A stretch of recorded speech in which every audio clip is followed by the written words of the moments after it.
Hello and welcome to another episode of the Future Hospitality Podcast. I'm your host, Jeremy Wells, joined today by co-host Dustin Myers. We are partners at Longitude Branding, a hospitality branding and experience design agency. At Future Hospitality, our goal is to interview the brightest minds in the industry, gathering insights, ideas, and inspiration to share with you. In today's episode, we speak with Kathleen Bunnage, General Manager of the Coachman Hotel, part of Tallac Hospitality's portfolio and located in South Lake Tahoe, California. We'll speak with Kathleen about how she got her start in hospitality, some challenges she's had to overcome in past years, and how the team at Tallac Hospitality is able to create a narrative and story that guests can insert themselves into. Let's go ahead and jump in.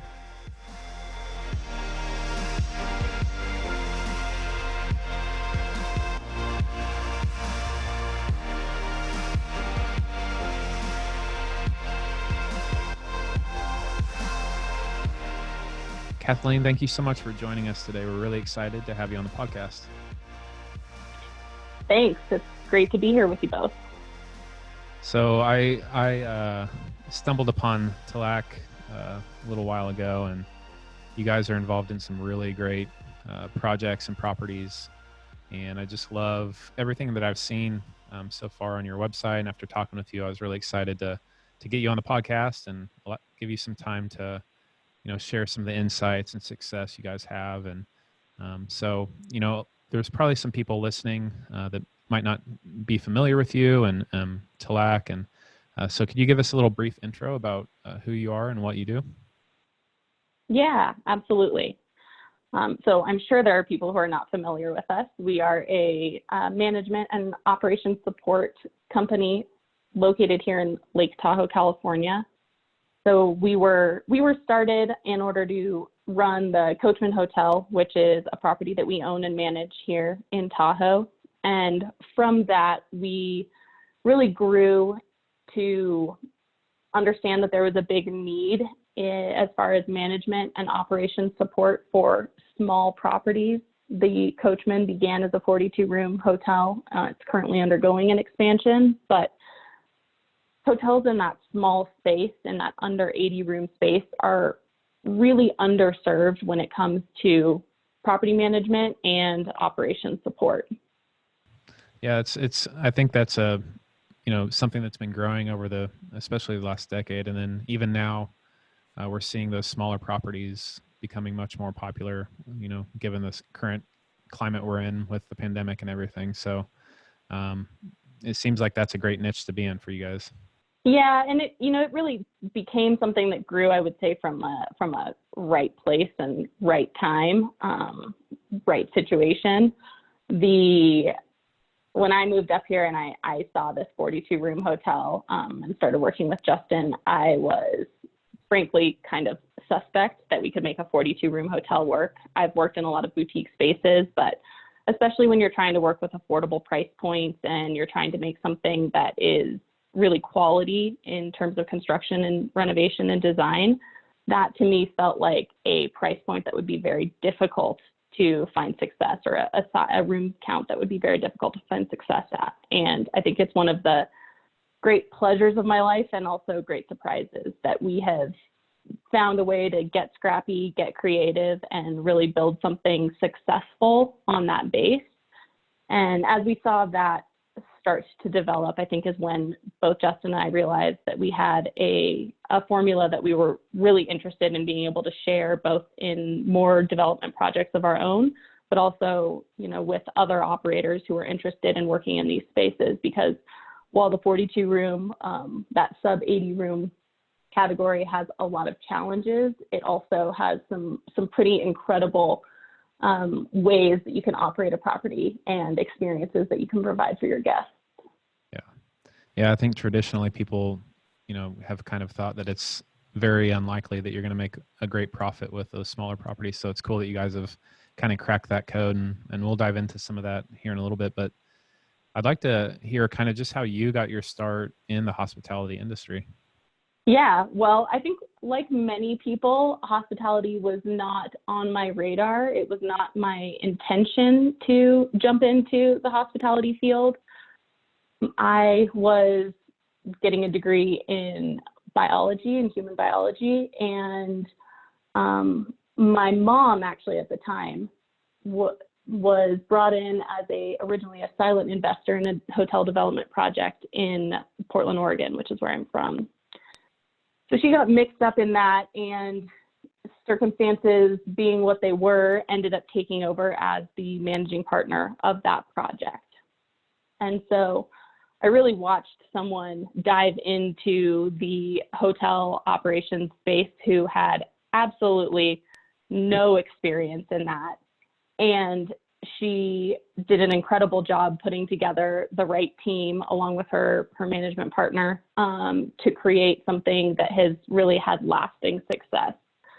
So I graduated in 2008, which, as we all know, was not a great time to be looking for a job, and ended up joining her and her partner in that project. And so worked with them for a few years and just really realized how much I loved the hotel experience. And it was really a great fit for my personality, that ability to think critically, to problem solve, but then also to provide a fun experience, to see guest needs, to anticipate what those were, and put together an experience that they were going to go home and write about.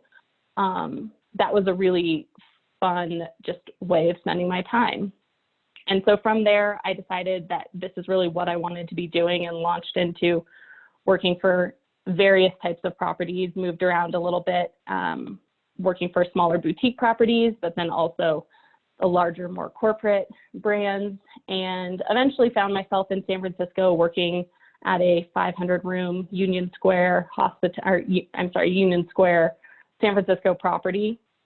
And really, it just sucked the life out of it for me. And so I did that for about 3 years, and finally just realized I can't do this anymore. I guess hotels aren't what I thought they were. So I quit that and was actually in the process of going to business school when I met Justin, my partner at Tallac, and he convinced me to move up to Lake Tahoe and help him open this property called the Coachman. And as I alluded to earlier, I was slightly skeptical, but also loved Tahoe and was willing to take a chance. And I think that as soon as he and I started working together, we realized that we really viewed hospitality in the same way. We viewed the potential of a hotel experience in a way that was very aligned. And so I think because of that, we were able to create something very special here at the Coachman, and we're looking forward to recreating that in our own properties, as well as helping other people create those types of experiences. Yeah, that's really cool. So you kind of serendipitously found your way into the boutique, smaller markets, and then got a taste of something bigger and found your way back. What are the most fun things about working with smaller properties that you found? Well, you guys did an interview a couple months ago with Bashar Wali, who's a fellow Pacific Northwesterner and somebody that I really admire. And one of the things that you talked about a lot in that interview was this difference between service and hospitality. And I think that a small property is ideally situated to be able to provide true hospitality versus service. So when I was working at the property in San Francisco, we were exploring the idea of trying to move to a Forbes 5-star rating. And so we did a ton of work around Forbes training. And for those of you that are familiar with Forbes training, and the Forbes 5-star experience, it is a very scripted experience. And so ostensibly, you're providing a luxury experience for a guest if you meet those standards. But I felt like we were just training a bunch of robots. Yeah. So I think that experience to me really highlighted the fact that my idea of a service experience, of a hospitality experience, was very different than a traditional luxury experience, or at least a traditional luxury experience as defined by, some of the standards that we all buy into in the hospitality business. Sure. So Sure. those small hotel spaces are much more nimble. They have the flexibility and they have the authenticity that I think allows them to create a very hospitable experience for guests as opposed to a service-based experience. Yeah, absolutely. And I'd love to unpack that a little bit as far as what you've been able to do at Coachman and some of the other properties. What are some specific ways that you've been able to help cultivate that true hospitality experience? Yeah. Well, I really believe that experience starts with an authentic property identity. One of the things we've been spending a lot of time on lately is trying to do exactly this, unpack what it is that we've done at the Coachman that's really created kind of the magical guest experience that we would say that it has. And I think that many of our guests would say that we've provided. And, in comparing the guest experience at the Coachman to the guest experience in some of the other properties that I've worked with, one of the things that has really been striking as we've been diving into it is the fact that the Coachman has a very specific identity and it creates a very specific type of experience. So we don't look at our guests and go, oh, you're a corporate guest, you have these sorts of needs. Oh, you're a family traveling, you have these sorts of needs. We're going to anticipate those needs. We're going to take these sorts of actions if you fit into this category. Instead, at the Coachman, we've really created a property identity around the idea that we are an accessible, community-based property with an eye for great design. And because of that, we don't try to change that experience for different types of guests. We're really creating one experience. The property has its own authentic identity. And I think that we do a great job in our marketing and in our operating practices of reinforcing that identity so that guests know exactly what they're signing up for and what to expect. Yeah. I think that identity is such a huge piece, and you guys have really, I think, hit the nail on the head, especially with the Coachman and some of these other properties. It's really, really inspiring. And I'd love to hear, you mentioned in our previous phone call before the recording, you mentioned some, key mantras for success that you guys have at Tallac. And would you mind sharing those? Sure. Well, definitely. I mean, the first one goes back to what we were just discussing, which is be confident in your property identity. When you're creating a hotel in this sub 80 room size, then what you're really doing is you're creating a story. And that story is going to drive all of the decisions that you're going to make, from the amenities that you're going to offer to the marketing styles that you're going to engage in to the people that you're going to hire. This story is something that will help you really be specific about what you're providing, and it will enable you to do the thing that is most important to me in hotels, which is that the things that you do set out to do, you execute flawlessly. We should really be executing any aspect of the guest experience to the highest standards possible. And you can only do that if you have a clear driving identity for your property and a clear driving goal around what you're trying to create. And so then that leads into the second mantra that we have for these properties, which is add incrementally. It's very, very easy to get lofty in your ideas of, especially if you're a developer or an owner of a new property, to get very lofty in the ideas of what you're going to provide, what services you're going to provide, what, cool little hooks you're going to have for your guests. And to me, I think that those items are things that you want to be ready to add when the time comes. But the most important thing is that you focus on those, or the guest touch points that every single guest is going to go through before you get into complicating your operation. So if you can focus on, how the guest makes their reservation, how they communicate with you, how they get into and out of their room, how they spend time in the public spaces, and then how you say goodbye. If you can execute those things flawlessly, then you're ready to start adding in other operational wrinkles. But far too often I've talked to operators of small properties who just want to do everything right out of the gate. And if you do that, you're going to complicate the ability to execute on those key touch points in the short term.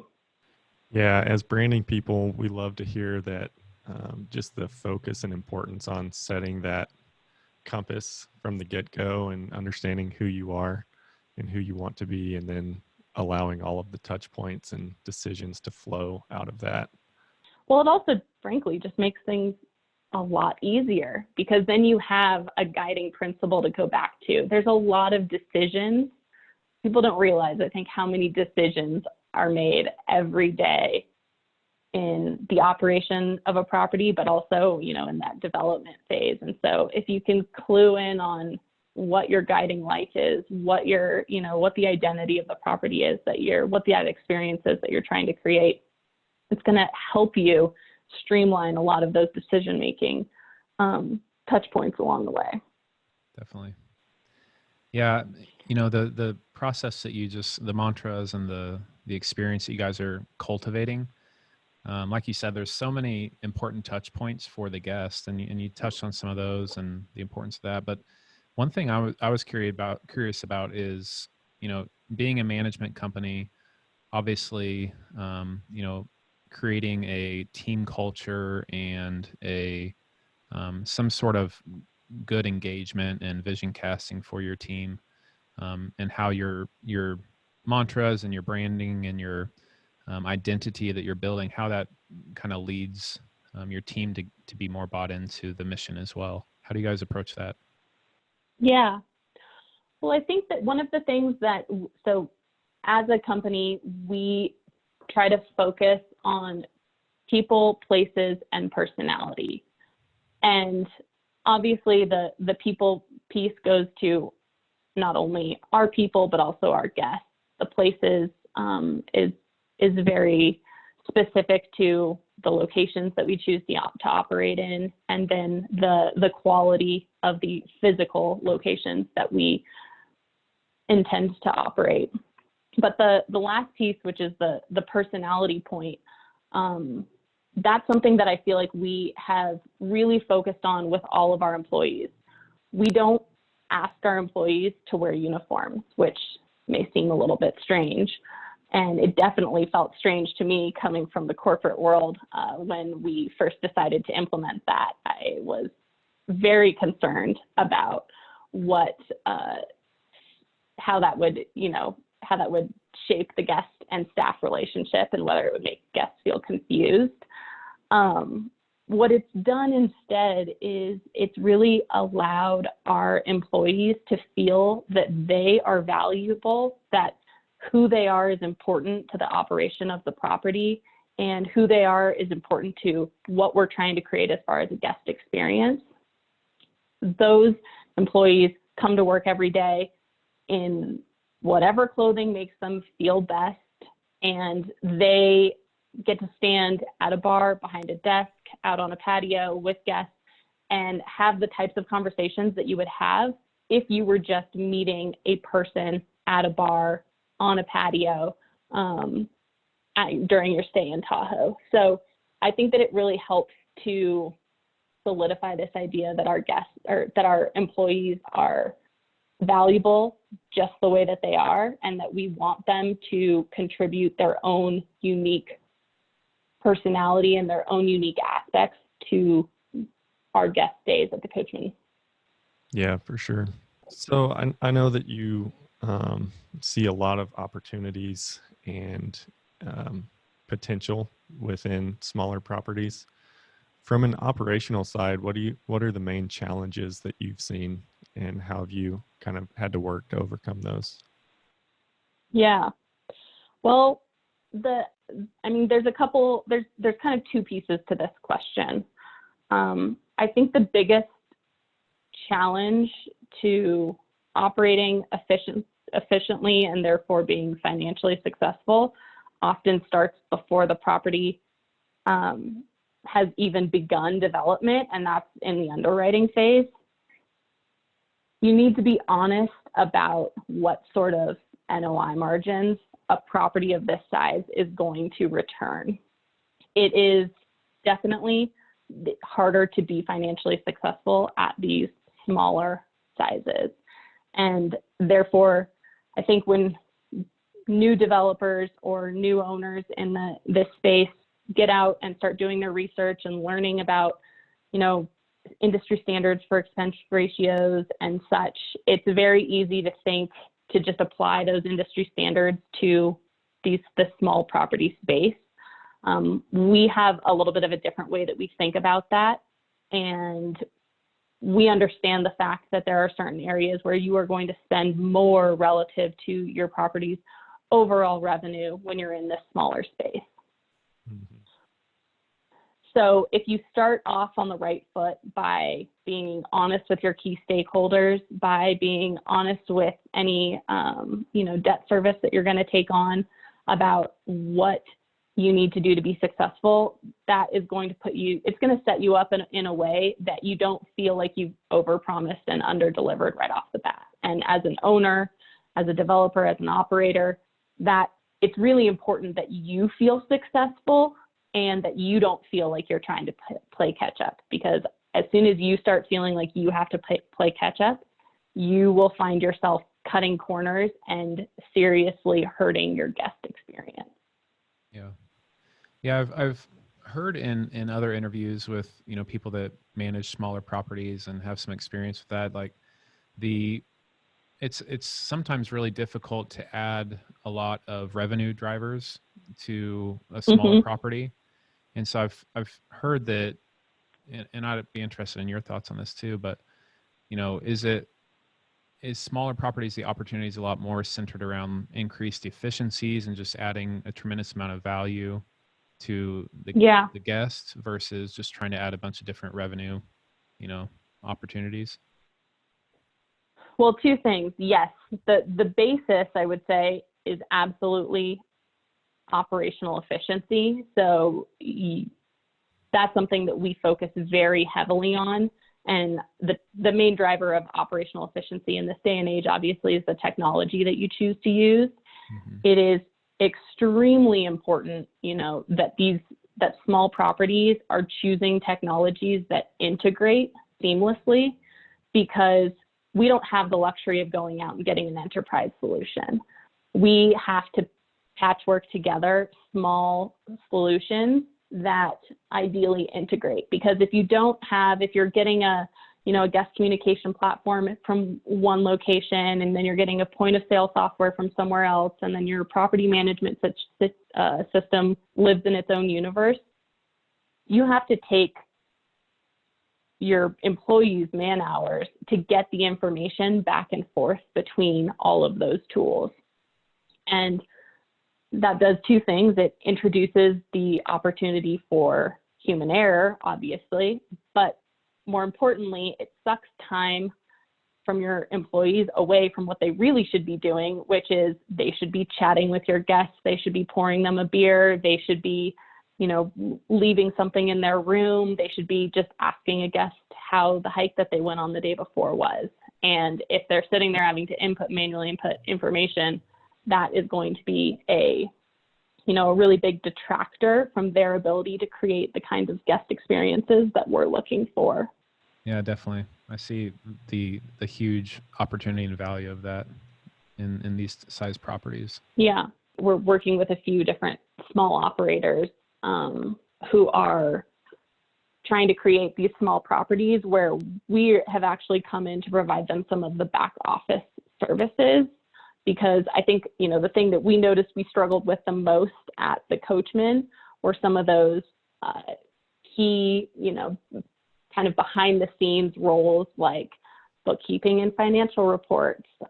Revenue management was a huge thing that, you can outsource it to an app to do, but you still leave a lot on the table when you don't have somebody who knows the property and who knows what's going on, keeping an eye on that pulse. And I will tell you, the GM has a lot of better things to do at a property like this than to sit and watch what all of their comp set's doing as far as rates.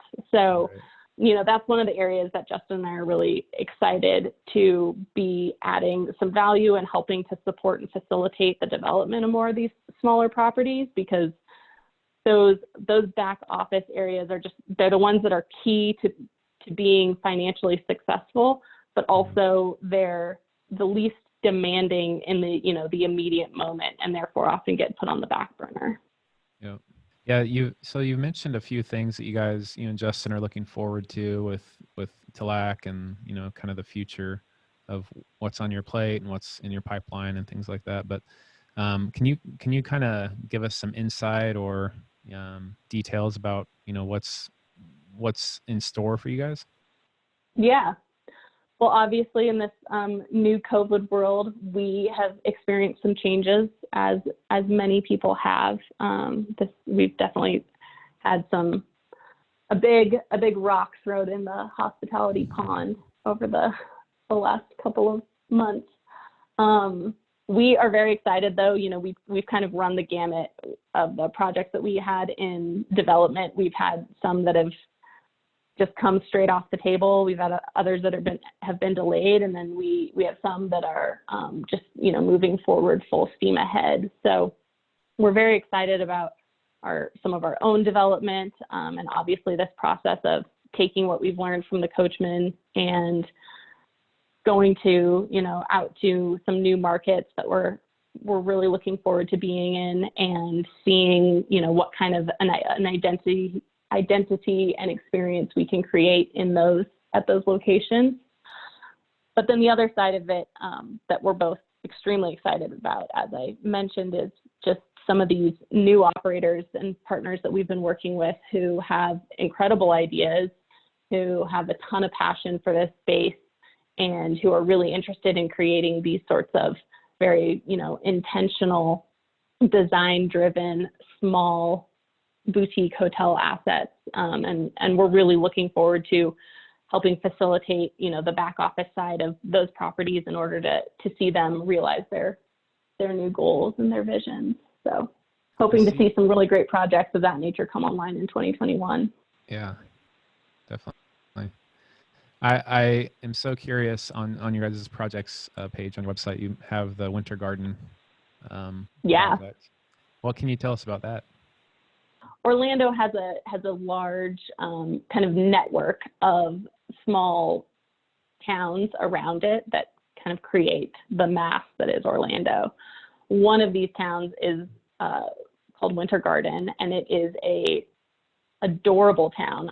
Not being from Florida, I had very preconceived notions about what Florida was like. However, Justin is an Orlando native, and he was adamant that this is a great location. And on my first visit, I was just astounded. It's an adorable main street with walking distance to restaurants. They've got a farmer's market that happens once a week, and a splash pad for kids that there's always families hanging out at. So this little town is 20 minutes from the parks, and you are easy access to downtown as well. But it feels like you are a world away from the Disney industrial complex. So we're really excited to be working with the town there and some local partners to do a ground up build of a 65-room hotel with 2 food and beverage outlets and a event room, as well as an event deck. So we're really looking forward to that project, which will be getting underway at the end of this year, and we'll be looking probably at an early 2022 opening on that property. Really exciting. That's cool. Is there anything else, looking into the future personally or otherwise, that excites you or that you're looking forward to? Oh man, I'm just excited for COVID to be over. I think that's, I think it will be a really interesting world that we find ourselves in over the next couple of years. And it's going to take a lot of creativity and attention to detail, attention to travelers' needs in order to continue to be successful in, the post-COVID world. So I think that's a challenge that we're really looking forward to. And we feel, again, like this sort of small hotel space where you can customize the experience to really, create something that is flexible and nimble, but also very appropriate to the current moment, is a space where people are going to have a lot of success. Definitely. Well, I'm excited about what you guys have in store, and thank you so much for joining us today. It was really a pleasure meeting with you and chatting with you. Thank you so much. I hope you enjoyed today's episode of Future Hospitality Podcast. If you enjoyed today's topic and episode, please leave us a review. You can also find us on Instagram at Future Hospitality and on Facebook by searching for Future Hospitality.